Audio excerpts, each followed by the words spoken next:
Good morning, students. Now we are going to continue with our chapter. We have just learnt about convection. Another mode of heat transfer is left, which is radiation. This is the process by which heat gets transferred from all the hot bodies. That means this is a process which does not require any medium. यानी ये एक ऐसा method है heat transfer का जिसमें heat किसी भी hot body से अपने आप बाहर निकलती है. This is the reason if we keep anything hot at our room temperature. आप कोई भी गर्म चीज़ अपने कमरे में रखते हैं या किचन में रखते हैं, आप देखते हैं कुछ टाइम बाद उसका टेम्परेचर आपके रूम टेम्परेचर जैसा, जो आपका टेम्परेचर किचन का है या जो टेम्परेचर आपके रूम का है, लगभग उतना ही हो जाता है. This process is known as radiation. तो आपकी जितनी भी हॉट बॉडीज़ है, दे ऑल एमिट हीट, यानी हीट बाहर निकालती हैं. And this process is known as radiation. And this is what the phenomena. यही वो मेथड है जिसकी वजह से सनलाइट आपकी अर्थ तक पहुंचती है, जिसके लिए भी कोई मीडियम की रिक्वायरमेंट नहीं होती. So this is radiation through which sunlight comes to the earth and no medium is required for the same. Another example is like if you keep ice cream in your room or in your kitchen, आप देखते हैं आपकी ice cream अपने आप melt होने लगती है. This is again because of radiation. Similarly अगर आप वही आइसक्रीम आप देखें विंटर्स में, तो आप देखते हैं कितनी स्लोली आपकी आइसक्रीम मेल्ट होती है. वाई? बिकॉज आपकी आइसक्रीम अब आपके रूम टेम्परेचर के लगभग ही होती है, तो हीट आपकी वहाँ पर पहुँचती नहीं या कम आती है, तो आपकी आइसक्रीम भी स्लोली मेल्ट होती है. सो दिस इज़ व्हाट रेडिएशन, जिसमें कोई स्पेसिफिक मीडियम यानी कोई ज़रिया नहीं चाहिए, लेकिन आपकी कोई भी गर्म बॉडी है वो अपने आप ही हीट एमिट करना शुरू कर देती है. Okay, that's what radiation. Okay, now we are going to learn our next topic, which is kind of clothes we wear in summer and winter. We all know about it.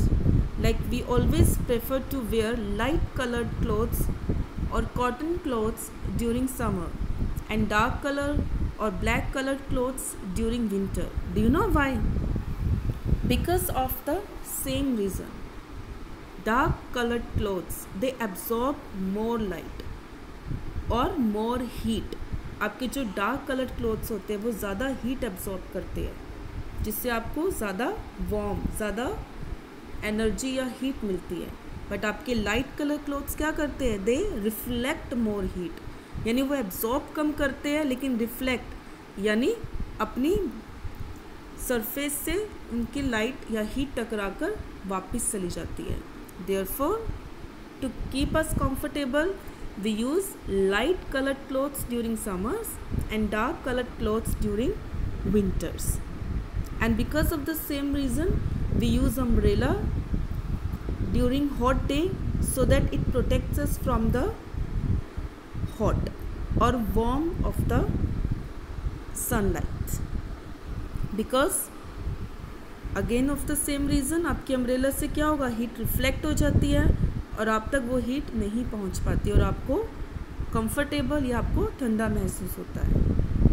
Okay, this is the same reason we prefer to wear dark colored clothes during winters and light colored clothes during summers.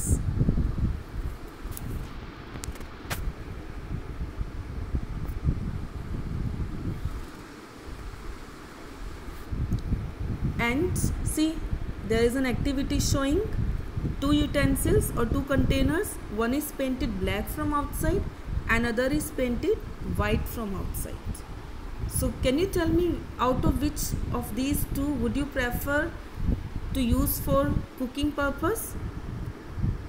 I hope your answer must be black one. Why? आप देखते होंगे कि आपके बहुत से बर्तन, बहुत से यूटेंसिल्स अब डार्क कलर के आने लगे हैं. And just because of the same reason, क्योंकि आपके डार्क कलर क्या करते हैं? दे एब्जॉर्ब मोर हीट, और ज़्यादा हीट एब्जॉर्ब करेंगे तो आपका खाना जल्दी कुक होगा और आपकी हीट या आपकी गैस सेव होगी.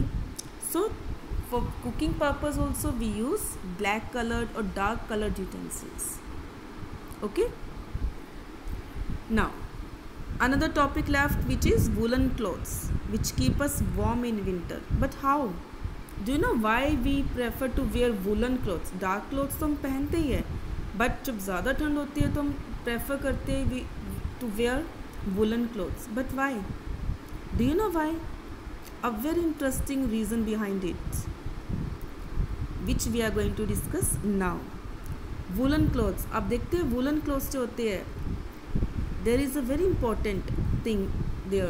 The woolen clothes क्या करते हैं? They trap air between their fibers. जो आपके woolen fibers होते हैं उनके बीच में air trap हो जाती है, यानी रुक जाती है या फंस जाती है, which prevents heat from your body to move outside.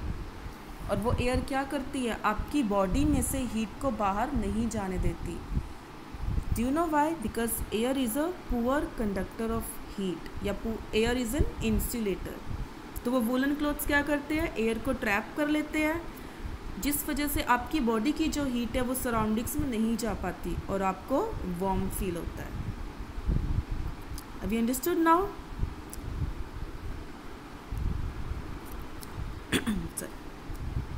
And this is the reason we prefer to use two thin blankets joined together instead of a thick blanket.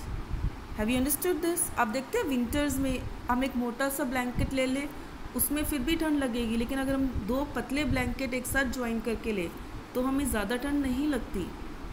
Do you know the reason?